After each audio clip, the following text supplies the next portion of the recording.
Somebody came to see me in this place this morning and said, "It's such a comfort to be here."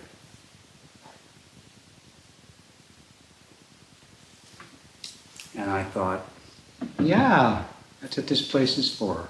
This place is a place to come and feel comfort and joy. And I feel comfort and joy being here with you now. And this place is here for you to feel comfort and joy. Here and throughout your life. I hope I don't embarrass you, Peter, by saying, I'm happy to see you. I feel especially happy to see Peter, because Peter lives on the street. It's so great to have somebody who lives right down the street coming up. Like this is his neighborhood temple. Happy to be here. Yeah, it's very nice to see you.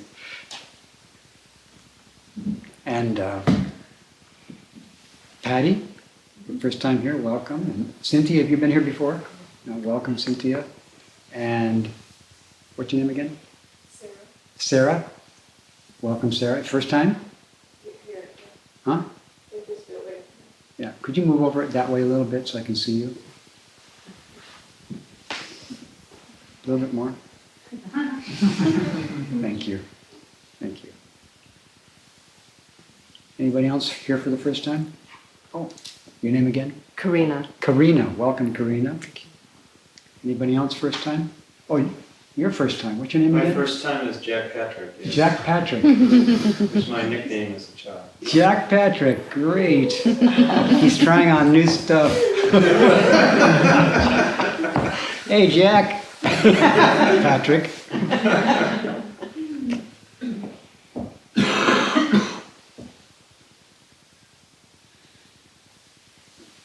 Well, there's many, many things I would like to talk to you about.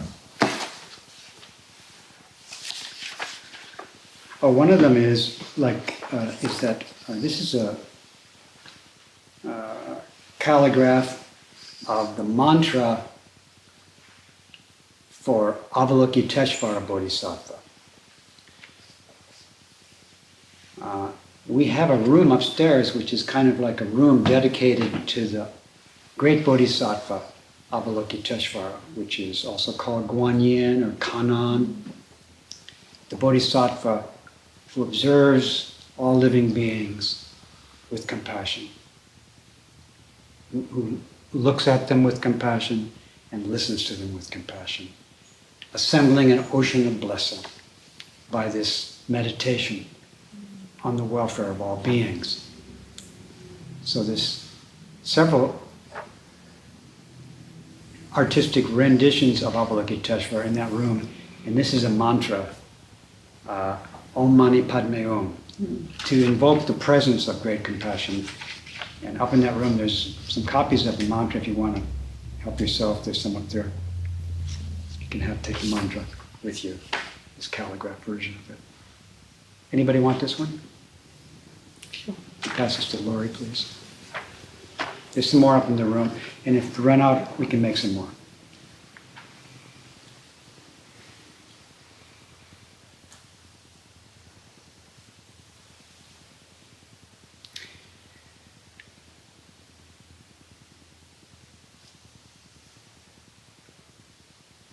A while ago, maybe last fall, I was talking to some priests who live at Green Gulch Farm over the hill, and talking about what we might study in the coming time.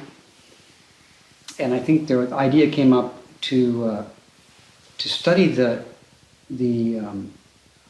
liturgy of the temple, to study the teachings which we recite on a regular basis. So we started by studying what's called the heart of great perfect wisdom.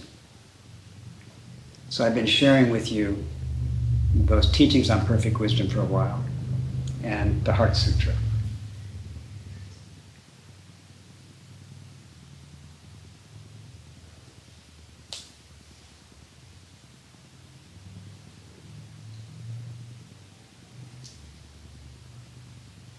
So in most Zen temples in Japan and China, one of the main teachings that they recite on a regular basis is the Heart Sutra.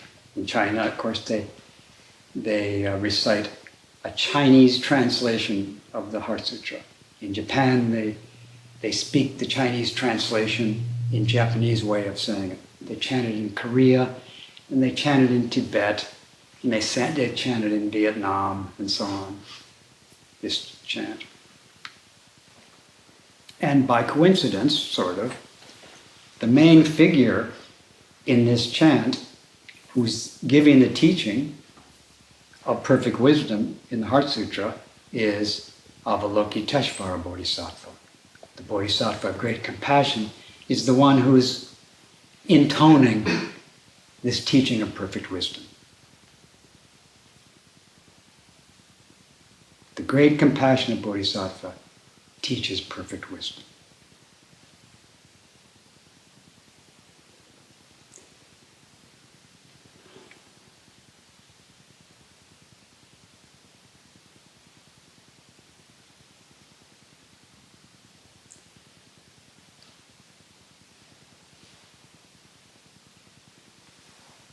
It's not that we ever finish the Heart Sutra, because we don't finish the Heart Sutra. We recite it over and over and over. For the history of the Zen school, we've been reciting this scripture, and we'll probably continue to recite it. But there's other scriptures we recite too. So we're still studying the Heart Sutra, okay? We're still studying Avalokiteshvara Bodhisattva, teaching and practicing perfect wisdom. How does Avalokiteshvara practice perfect wisdom? By compassionately observing all living beings. By compassionately listening to all living beings. In that compassionate listening and looking, she practices perfect wisdom. We wish to continue that practice ourselves. We wish to look at all beings with eyes of compassion and listen to all beings with eyes of compassion, to bring comfort and joy to all beings. We wish to be friends to all beings. Last year the topic was friendship, the Bodhisattva's friendship. We wish to be friends like Avalokiteshvara, and in this way practice perfect wisdom, which liberates the body, which is the fruit of many lives. So again, in most Zen temples, when they do service, they chant the Heart Sutra in the morning. But another scripture which is chanted particularly within the Soto school of Zen in Japan, I don't know to what extent it was chanted in China. Another scripture which is chanted is called the Song of the Precious Mirror Samadhi. So again, I can't really ever forget to practice Avalokiteshvara's perfect wisdom. But Avalokiteshvara's perfect wisdom is now turning to a new scripture called the Song of the Precious Mirror Samadhi.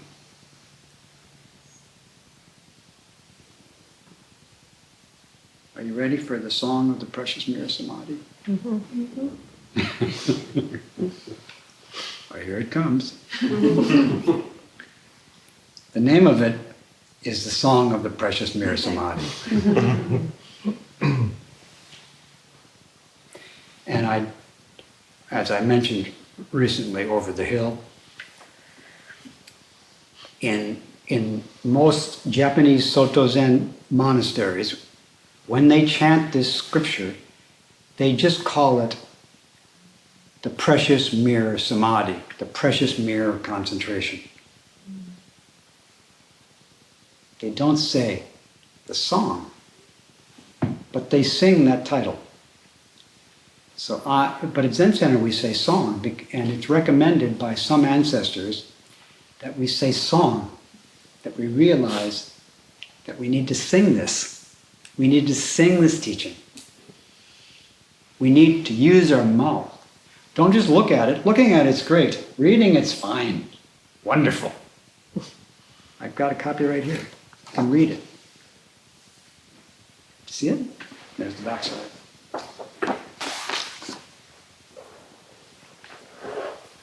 But it's good to call it the song of the precious mirror samadhi. Precious mirror is another name for perfect wisdom.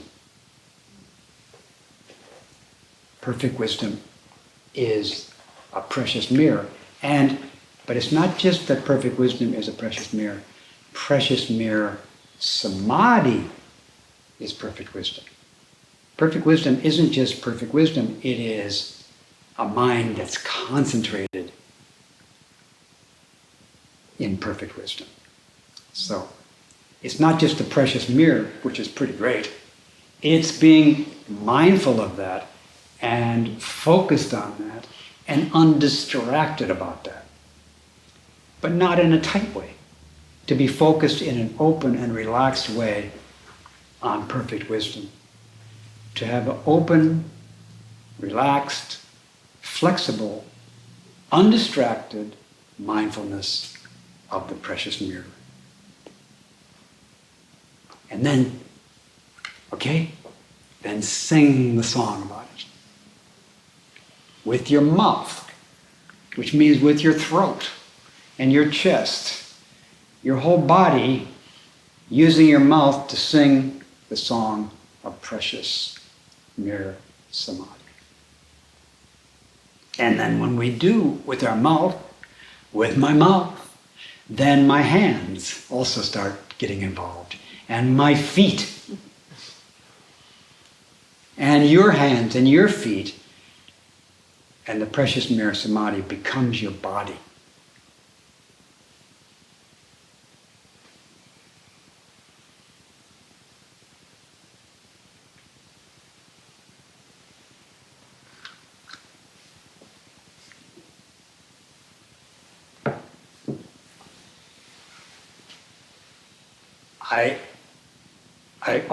I've told this story over and over, but not all of you were there when I told it, even though I told it more than once.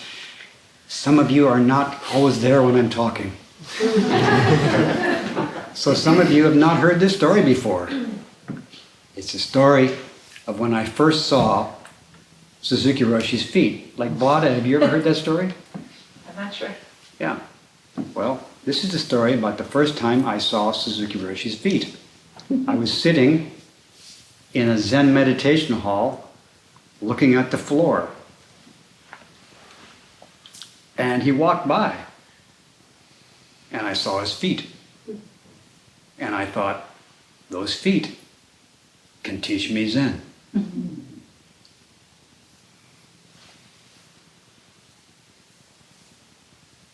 Now maybe I could guess. Maybe because he had been singing this song of precious mirror samadhi over and over, that his feet became able to teach me this wisdom. And when I saw this feet, I said, okay, I can study with those feet. And then somebody recently brought me, actually somebody this morning came to tell me that, what did he say about feet? I think he said something about, he also said, this is a different person, but he also said, this place is like the feet of my practice. Is that how you put it? How did you put it? Oh, that I felt grounded. Yeah, he felt grounded here. Like his feet, this place was his feet.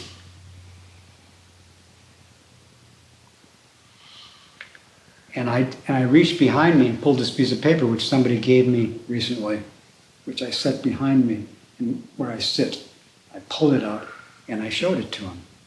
Because it says, how beautiful are the feet of them that preach the good news of peace. Is that proper English? Of them?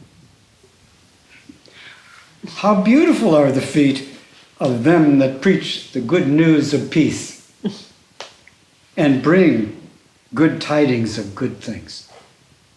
How beautiful are the feet. Yeah. And Suzuki Roshi was like that. He had beautiful feet because he preached the good news of peace. He did. And his feet were beautiful. I don't know if the feet get beautiful and then you start preaching. In a way, your feet might not be too beautiful now, but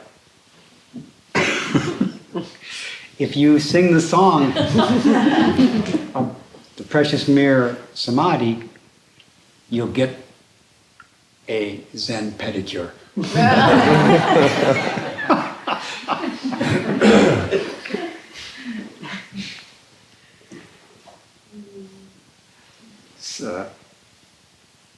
A Vipassana teacher spoke about, what he called a Vipassana facelift. He said people go to Vipassana retreats and afterwards they're much better looking. So we call it a Vipassana facelift. And my wife heard that. She said, "Why don't you have any good phrases like that?" So now I have Zen pedicure.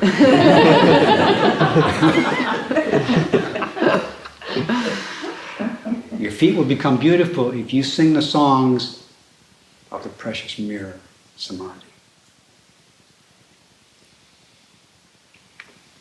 It's also okay to go and get a pedicure while you're at it.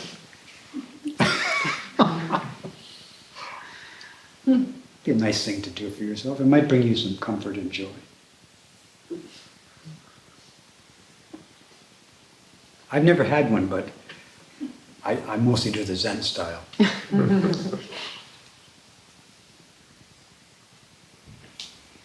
So here we go. Here's the song. The teaching of suchness has been intimately conveyed, intimately entrusted by Buddhas and ancestors, or Buddha ancestors. What do? What's their job? They intimately convey the teaching of suchness.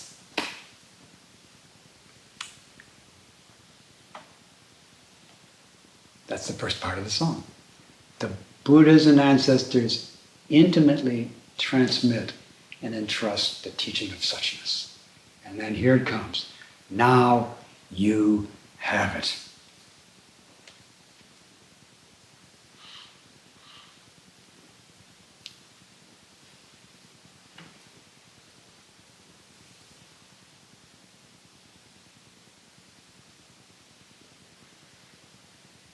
There's more to the song, but I'm going to stop there.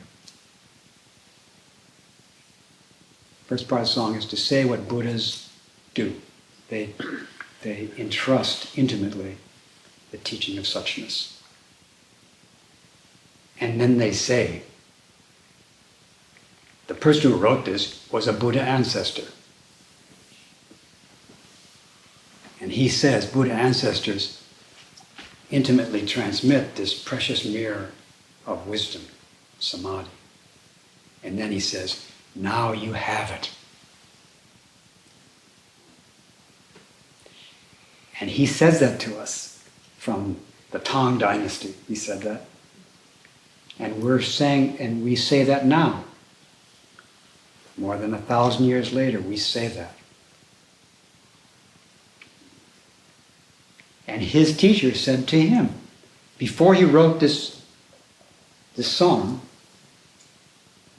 the author of this song, the poet who wrote this, his teacher said to him, now your body is the precious mirror samadhi. His teacher transmitted the samadhi to him. His teacher transmitted the precious mirror to him. And then his teacher said, now you have it. Your body is this precious mirror samadhi.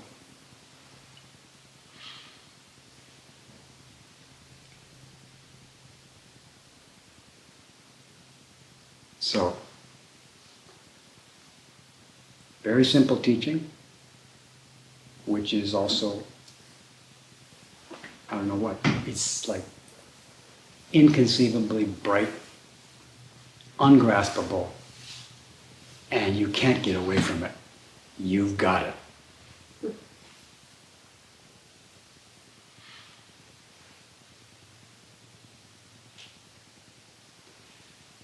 The teacher says, the ancient teacher says, this is what Buddhas transmit, and you have it. So what Buddhas do is they transmit, but part of the way they transmit is they say, the transmission has occurred.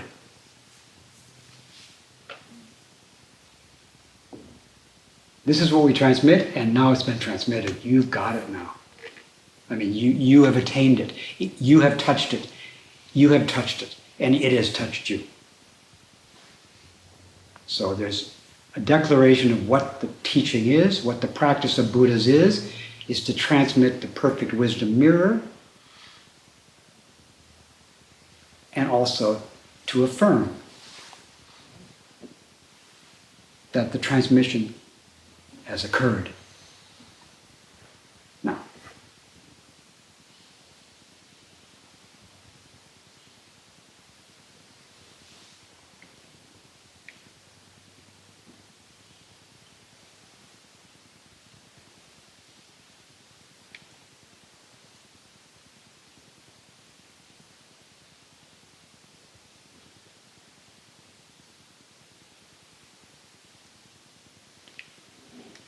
the way that's transmitted,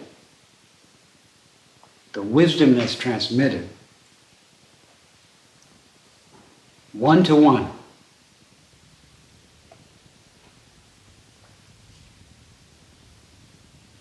that's transmitted to each person by each enlightened teacher.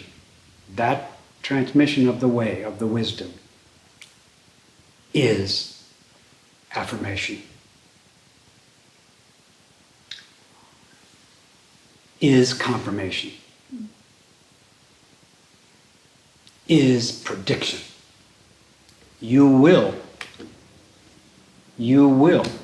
realize this wisdom. Now you have it.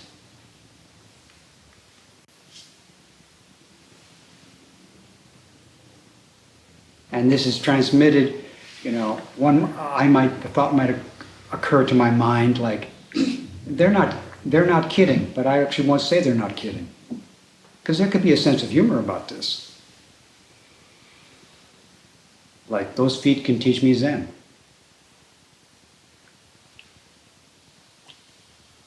And those feet are saying to me, now you have it.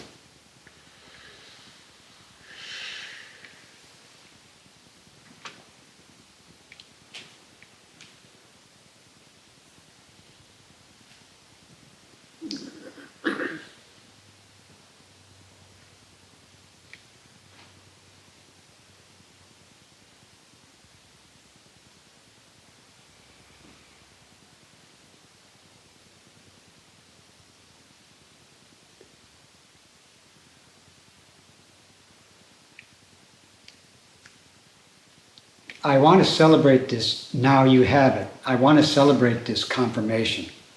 And I wish to do so. I wish everything I do to be. I wish everything I say to be celebration of this affirmation.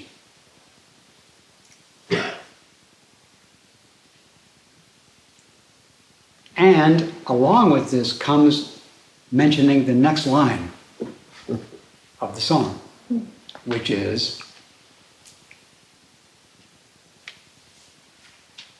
protect and care for it well. Now you have this teaching. I affirm that you have this teaching.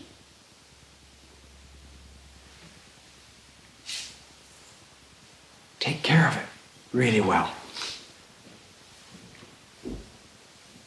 And then the song goes on to tell you how to take care of it.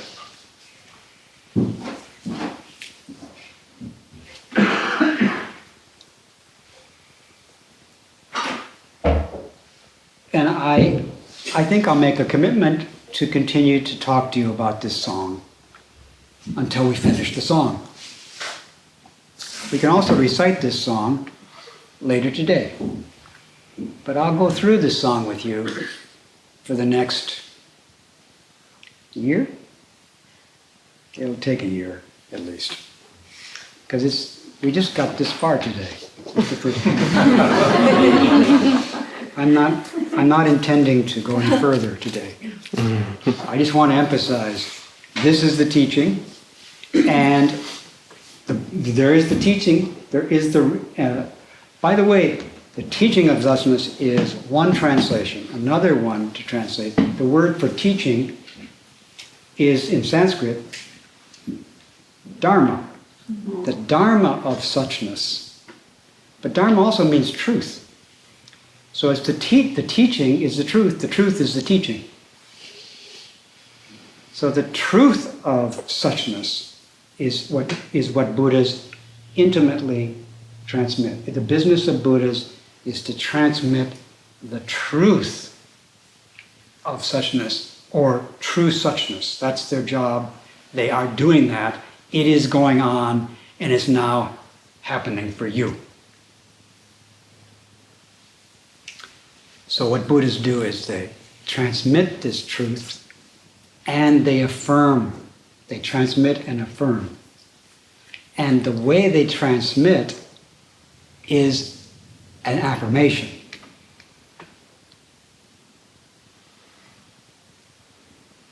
The way they transmit this teaching is affirmation.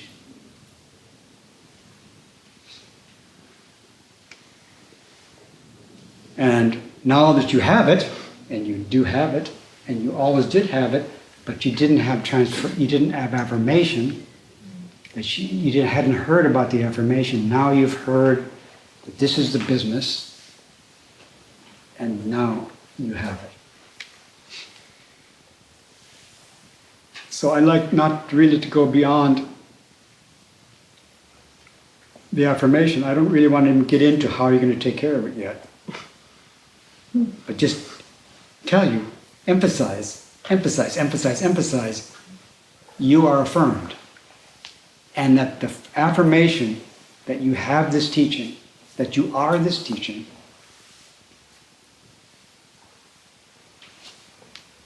is the way Buddhists teach it. They teach it by affirmation.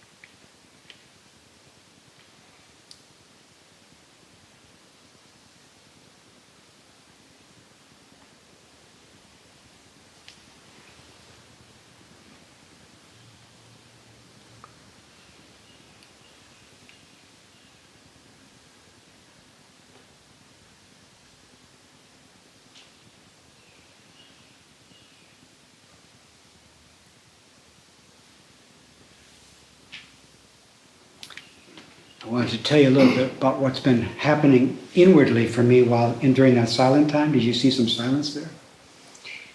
I was contemplating whether to bring up something. I wasn't sure if I should bring it up because it's a lot to bring up. And then I thought of something else I wanted to bring up.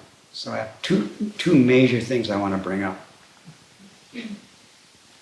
One is the teachings of the Buddha.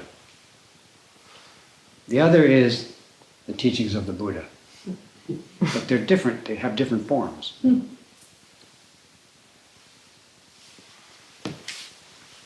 So I'm just going to tell you the two forms that are coming up in my mind, and then you can see which one we choose first.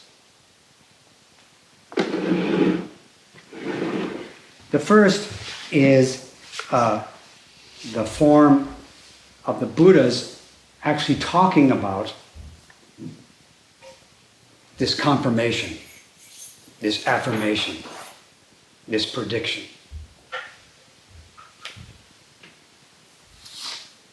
So I just told you about this affirmation, right?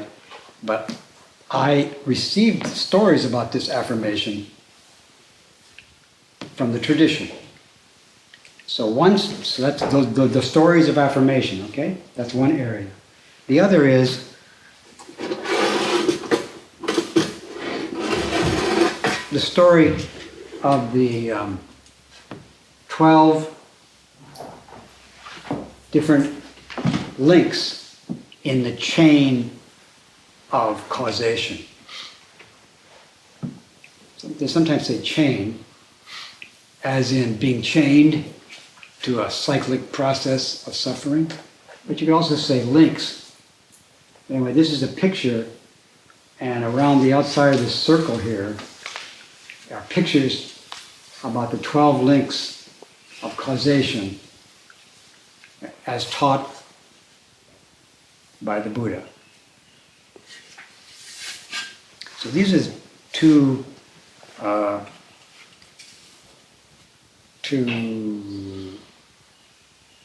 teachings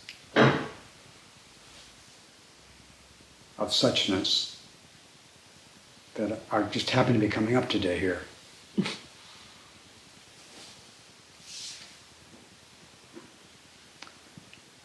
just want you to know that I have this situation. And I think maybe, now that you know, maybe you can accept that I go into, not exactly one or the other, but that I go into one, but not forgetting the other. Because I'm holding on to this one with my hands while I talk about affirmation. So I heard, is that okay? So I'm holding a picture of the 12 links of causation in my hands, holding this piece of copper, I think. And I'm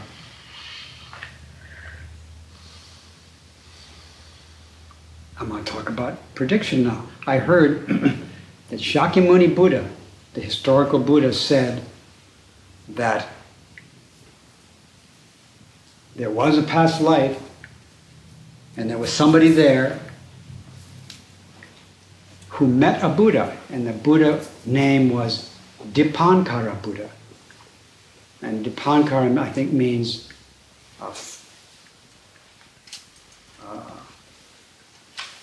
lamp of light, or light of the lamp Buddha. And there was a student with that Buddha, and that Buddha said to that student,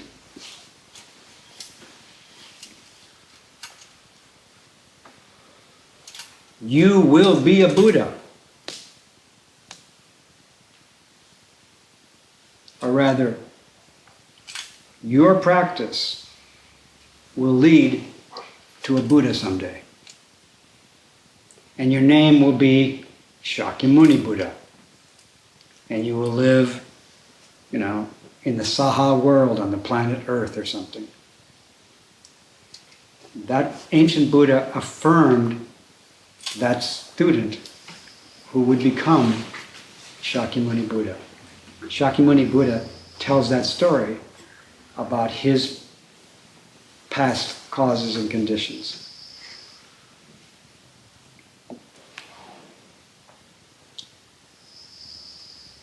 Then later, after Shakyamuni, some of the people who wanted to be his disciple, they thought, well, if Shakyamuni Buddha was predicted, then maybe prediction is a necessary part of becoming a Buddha.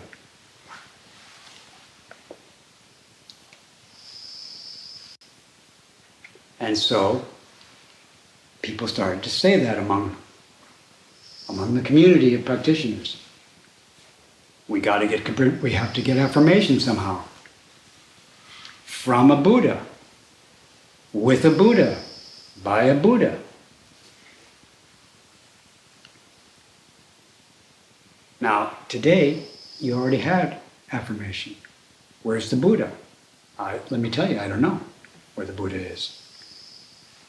But I told you about that affirmation, and I told you about the person who made this affirmation, that he received affirmation, and by the way, his teacher received affirmation. So people are doing a lot of affirmation in the Zen tradition. Part of Zen tradition is what we're talking about here.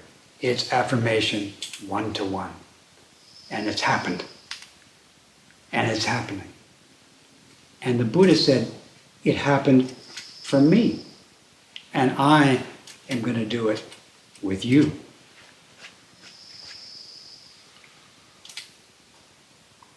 After the Buddha died, then people said, well, how are we going to get affirmation? The Buddha's gone. Well, you have to get affirmation from a Buddha. Fortunately or unfortunately, nobody knows who Buddha is. So I'm telling you, it's happened. You are affirmed.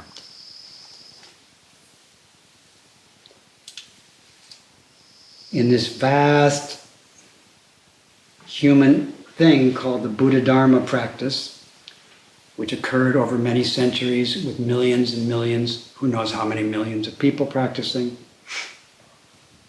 different opinions arose. Some people thought, not everybody is going to get affirmation. Not everybody is going to go the path of becoming a Buddha, receiving affirmation and becoming a Buddha. Some people will, and of course it's an amazing thing when somebody becomes a Buddha, but not everybody will. That was opinion among some students of the Buddhist teaching, is that not everybody receives prediction and becomes Buddha. Another view is, well, everybody should. It would be good if everybody became Buddha. And another opinion is, it would be good if everybody did, and everybody will. These are different opinions I thought I might tell you about. And then I want to say also, I do want to say, that there's a scripture called the Lotus Sutra. The lotus of the wondrous truth. The lotus flower of the inconceivably wonderful truth, which is, again, the word truth is teaching. Teaching truth. It's the flower, the lotus flower of the inconceivably wondrous truth, which is the same. The truth that matters is a truth which is a teaching, and a teaching which matters is a teaching that is truth. Truth and teaching are the same thing in Buddha Dharma. It's a truth that brings comfort and joy to living beings. Here's the lotus flower, the magnificent lotus flower of the true Dharma, the true teaching, the true truth.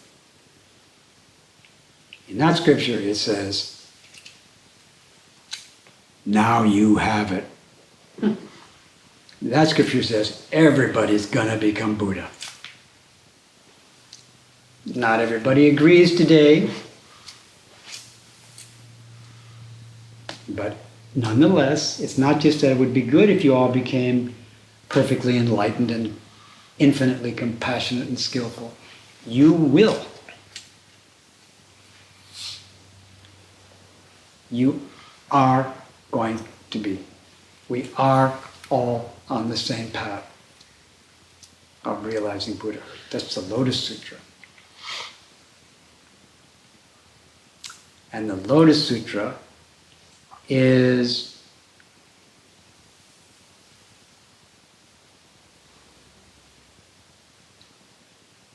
a scripture which the author of the chant we did at the beginning, Eihei Koso.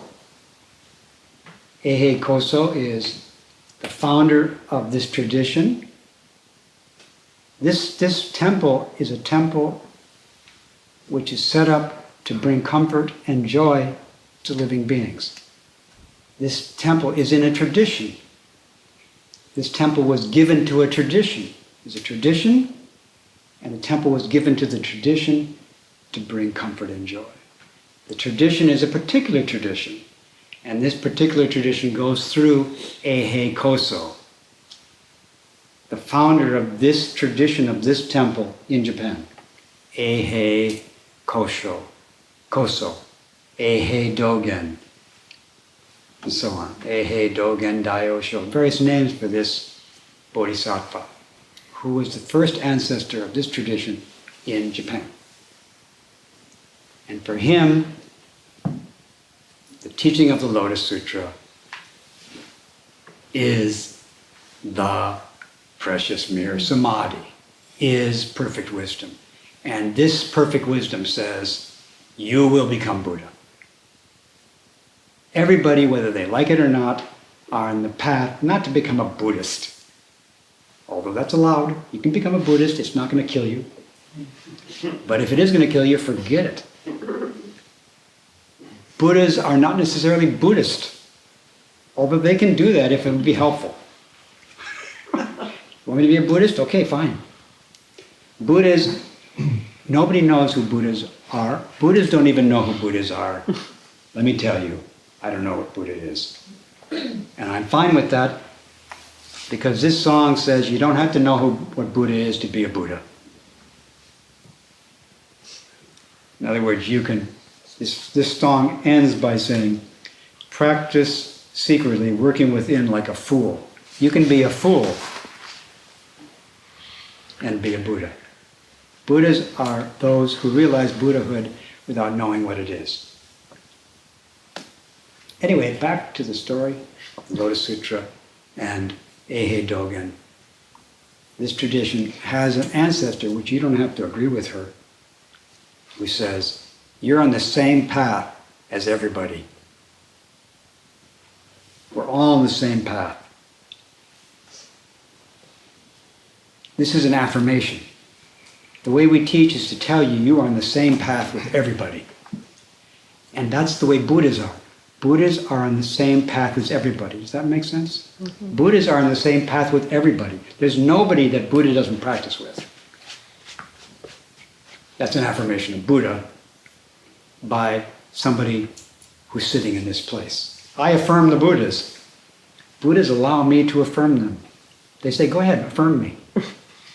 Okay, I'll affirm you, Buddha. You are like fantastically wonderful. You are practicing in the same way as everybody. And everybody's practicing the same way as you. This is an expression of affirmation which I offer. And the Buddhas of the Lotus Sutra say everybody will become Buddha. Everybody is on the path to becoming Buddha beyond anybody's idea of Buddha.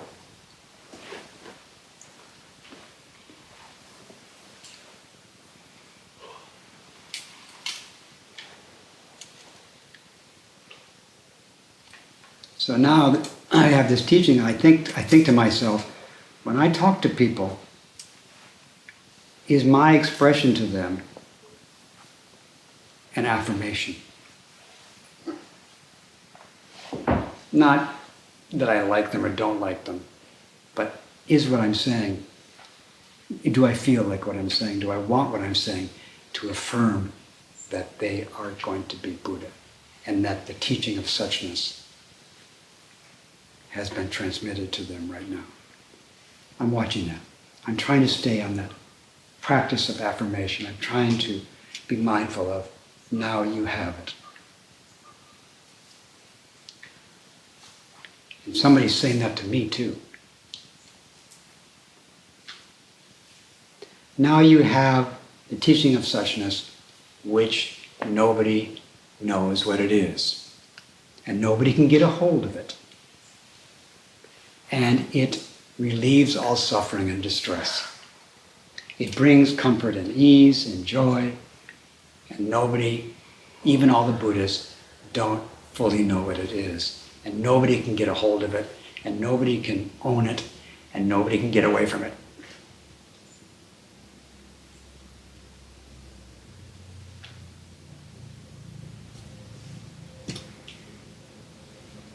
Now this seems like an appropriate moment for me to switch to back to this other thing I wanted to bring up.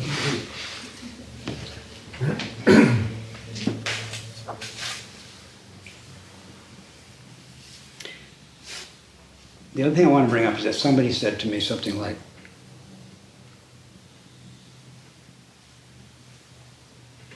I don't know, she said something like, I feel dissatisfied.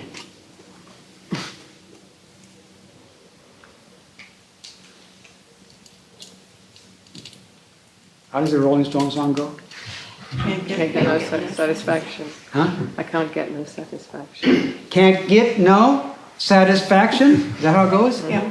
Anyway, that's similar to, I'm feeling dissatisfied, somebody said. But then she went on, which I am very happy that she did. I mean, that was pretty good right there, by the way. But then she went on, and she said something like, and when I feel dissatisfied, I feel like I gotta do something. And then I feel like I have to create something. And I thought, that sounds familiar.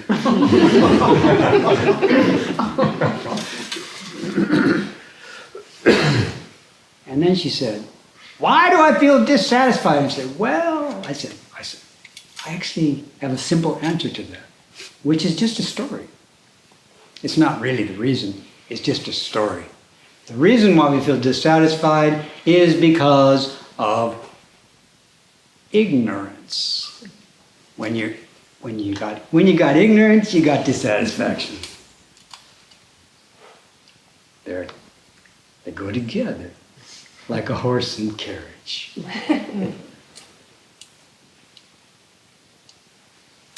And I said, interestingly enough, from the story you told about your dissatisfaction and its consequences,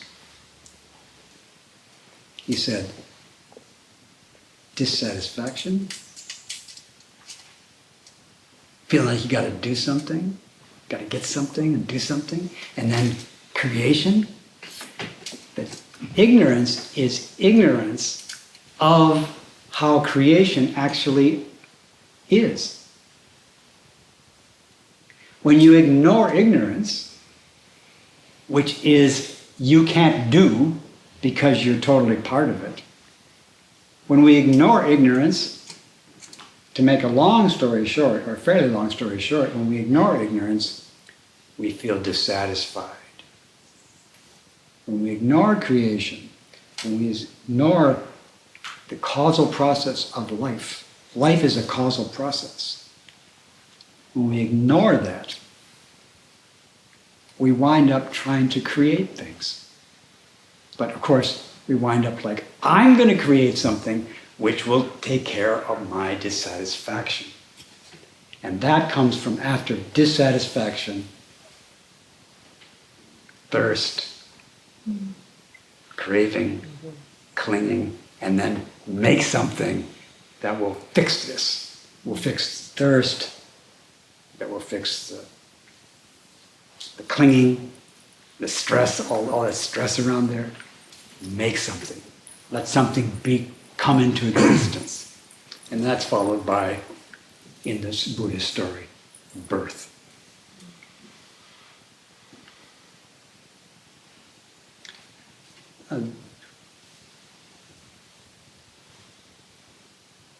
Yeah. So Buddha tells a story. Ignorance, and the Buddha said it, Buddha didn't always teach 12 links. Sometimes Buddha taught 4, sometimes 7, sometimes 8, sometimes 10, sometimes 12. Today I'm going to teach, I think, 4. Ignorance, dissatisfaction,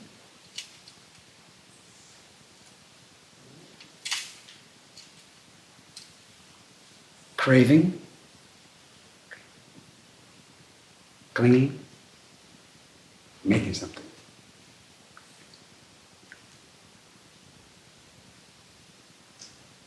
The teaching of suchness is the teaching that it's the teaching of the actual way that your life is. The Buddha's teaching of suchness is to say, your life right now is the teaching.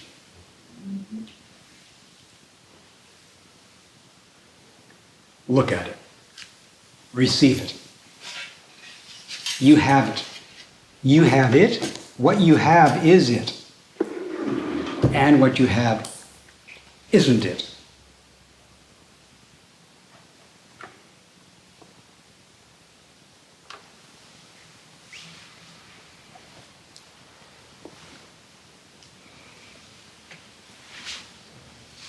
Okay, now there's an opportunity here to ignore this. If you ignore it, don't worry, that's not the end of the story. You're going to have dissatisfaction.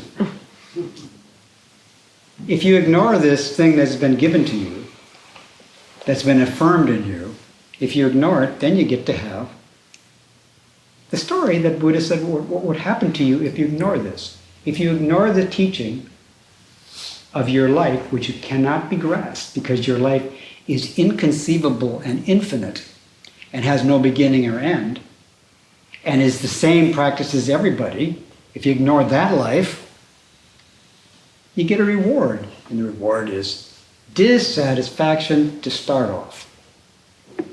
And then it gets worse from there.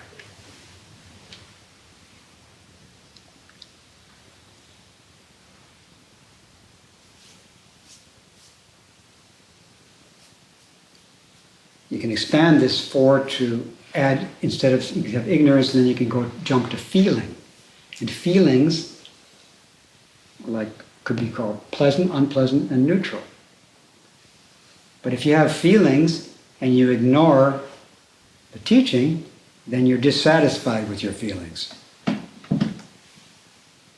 can have positive feelings, but if you ignore the teaching, you're not satisfied with positive feelings because you're afraid, you're thinking about, even though they're positive, you're not enjoying them because you're thinking of how long they're going to last. If you have negative feelings, if you ignore the teachings, of course, then they're really negative. And if you have neutral sensations and you ignore the teaching, they also are dissatisfaction. And then, because of the dissatisfaction, we are hungry, we crave. And then we try to get a hold of something, and we try to make something. So this teaching is actually pointing us right back to the ignorance. It doesn't say there's no ignorance. It just says the teaching which is transmitted is the teaching of the suchness of ignorance. The suchness of ignorance is to be ignoring. And if you pay attention to ignoring, you're not ignoring anymore. And if you do that, you are now taking care of the teaching of suchness. The teaching of suchness is, when you're ignorant, you're ignorant. When you're ignoring the inconceivable process of your life together with all beings, when you're ignoring it, the teaching that the Buddhas transmit to you is, that's what you're doing. That's who you are at that time. This teaching is, you have this, so you get to be you, who is perhaps feeling dissatisfaction, and etc. The dissatisfaction can pop up with the craving, the clinging, and the trying to make something become. Those 4 links need to go boop. But that's not, you're not exiled from the teaching at that time. The teaching's right there. You got these problems, you got dissatisfaction. If I got dissatisfaction, then I got dissatisfaction. And you can sing the song of dissatisfaction and realize you're also singing the song of the precious mirror. Because of your affirmation, because you have this teaching, it's a teaching of you truly being you, of you wholeheartedly being you.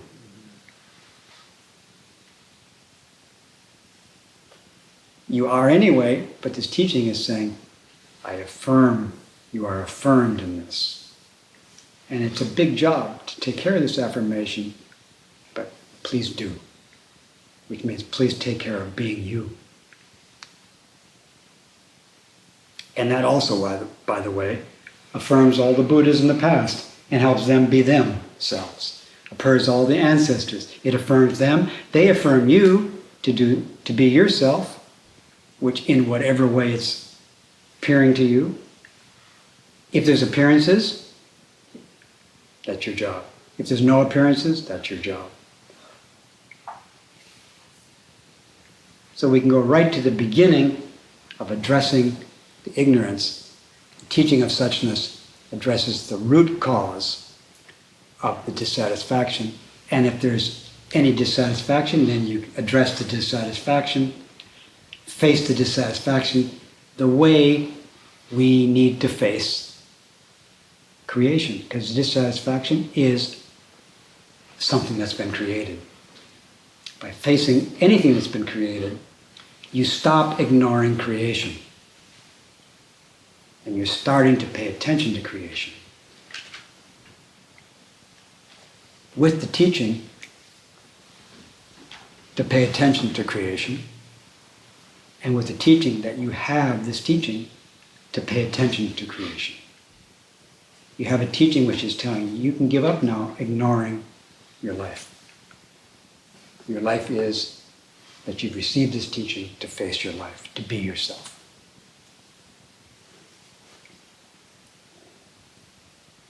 And then the song goes on to give you more instruction about how to be yourself, about how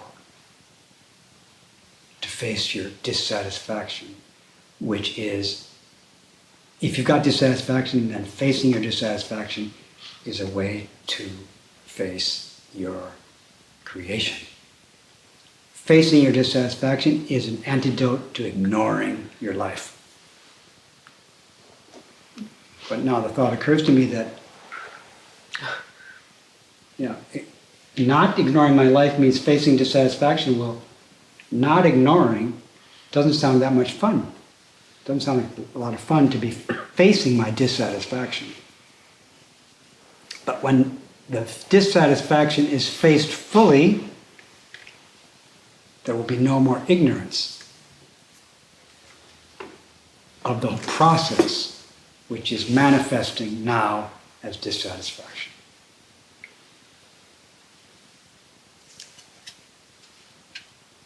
So I'll hang this up, this chart.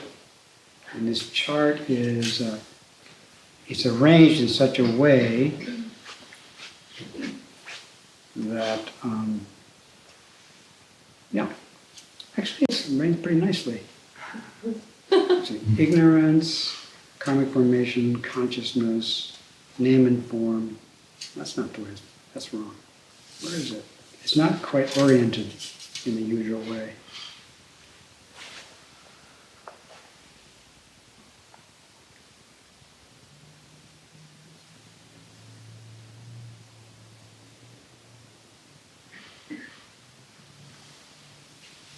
Let's see. Ignorance, karmic formations, consciousness, name and form, six good consciousness, contact, feeling. Okay, I think I got it. This particular diagram has ignorance at the bottom. Usually have ignorance at the top of the circle. So this is called the wheel of life and death, actually, the wheel to samsara. And here's the 12 links around the outside. And inside are the 6 realms, the 6 destinies that you get to visit. And then here are greed, hate, and delusion. No, here are, what are those guys? Who are those guys going around there? These are people who are getting into trouble. These are people like getting. And then in the center is greed, hate, and delusion, symbolized by a rooster, not a chicken, a rooster. Looks like a deer, but I think it's a pig and a snake. No, it looks like a deer because the rooster's feet are on top of the pig's head. So the rooster's feet look like antlers. But here's a diagram of the world of suffering, and if you understand it, it goes in the other direction. Oh, look who came! Wow. I mean, I saw Jeff, which is nice, but now I see Jeff's little huge baby. Yes. What's the huge baby's name? Piedra. Piedra. Yes. Is that like a little stone? Yes. Hey, little stone. Wow, what a beauty. Sorry. Get it out. Yeah. That was a major interruption. The Dharma wheel stopped.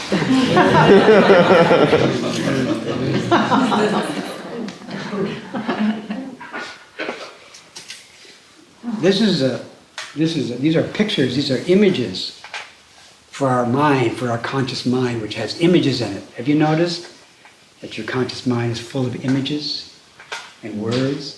So this is a picture for people who have conscious minds. It's a picture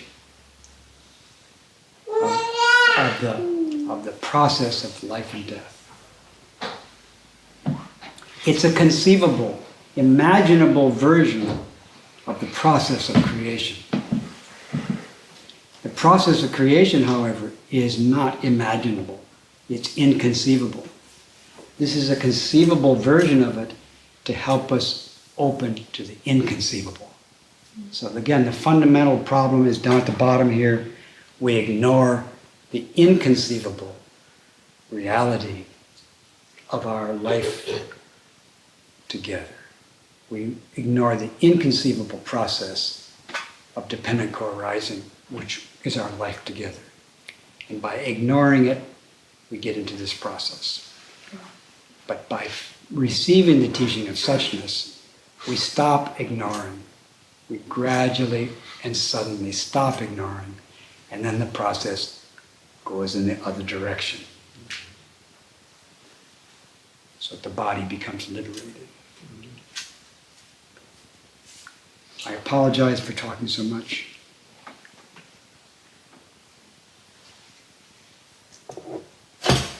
And I'll hang this up. And I have some more pictures, larger ones too. I'll put those up too, of this conceivable version of the process of creation, to free us from all of our conceivable versions of the process of creation. So I've been going on a long time, but I feel like I still should ask you if there's anything you'd like to say before we break for lunch. Yes? Would you clarify, please, the difference between song and chant? Song and chant? Yeah, or sutra. I didn't quite get why is this a song and all the other ones aren't? How are we supposed to relate to it differently? I think that you can chant songs. I think, for me, I like the word song, and again, as I said, some of our ancestors recommend using the word song, which is song rather than just chant. There's Chinese characters for chant too, but they chose the word song. And I would say it's a song because it is joyful. It should be done joyfully and bring great comfort and ease and all that good stuff. It isn't just a chant.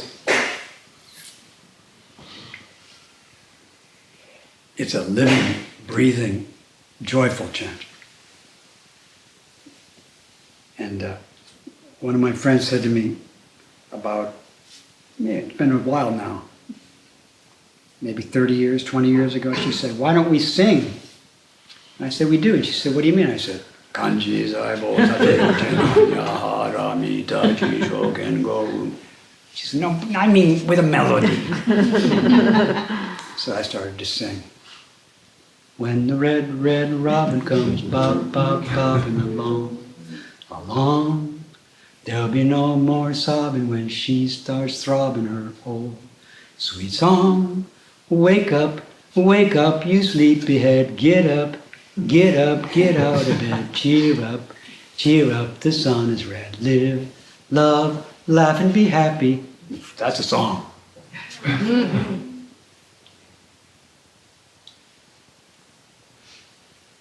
The Dharma of suchness has been intimately entrusted by the Buddhas and the ancestors. Now you have it, so keep it well. So I think that song we sing it, not just chanting, we're full of joy. And sometimes when the people are chanting that, they may forget that and say, this is really not very joyful, this chanting. Well, then we're not singing maybe. Maybe we don't realize we've got it. Yes. As you know, I missed about 3/4 of what you said, but Welcome, Ellen. thank you. When this cycle leads to creation, that you sound like that's bad. No, it's not bad. It just continues the dissatisfaction. Leading to creation means leading to your idea of creation, which you were hoping would bring you freedom from dissatisfaction, but it won't. Not unless at the moment of this conceivable creation, you apply the teaching of suchness. If at the moment of creation you do the practice, then you stop ignoring, and then this creation is no longer adhered to, and you open to the real creation, which you cannot see. What they usually call the creation phase on here is becoming. Craving, clinging, becoming. But that looks like you made something. And the picture here is, let's see, what does the picture look like? Contact, feeling, craving. Yeah, it's like a picture here. They're looks like they're making pots. Like some people do pottery in hopes that they will free them from their dissatisfaction. And if you are doing the pottery and not facing the inconceivable process, then the pots will not free you. But if you apply the teaching to any phase in this process, there's liberation. The story that I was quoting, I don't know if you heard it, but the woman said, I feel dissatisfaction and then I try to make something and then I create something and it doesn't touch the dissatisfaction. The thing that touches the dissatisfaction is to stop ignoring the inconceivable. And the inconceivable is, the teaching of suchness is the teaching of the inconceivable truth, which is being given to you right now. If you can face that, however it appears, for example, even if it appears as dissatisfaction, this is a good opportunity for the teaching of suchness. If you wholeheartedly experience that person who is dissatisfied, you will actually realize creation beyond your images of it. But the creation which we're talking about here is the imaginary version of creation. So we usually have an imaginary version of it. But that's not bad. That's just something else to apply the teaching to. And again, when the imaginary version of creation appears, it doesn't have to come from ignorance. But we're talking about an imaginary that follows from craving and clinging. Okay? So today we have a time coming up now when you can eat some food. And after that, we're going to have opportunity to take care of the temple. If you'd like, you're welcome to take care of the temple for a little while. If you don't want to, you can come and hang out with me, and I'll teach you how to become free of dissatisfaction.